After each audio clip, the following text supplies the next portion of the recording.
تركنا يوسف عند متاعنا فأكله الذئب وما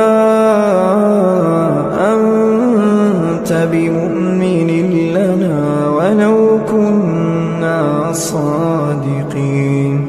وجاءوا على قميصه بدم كذب قال بل سولت لكم أنفسكم أمرا فصبر جميل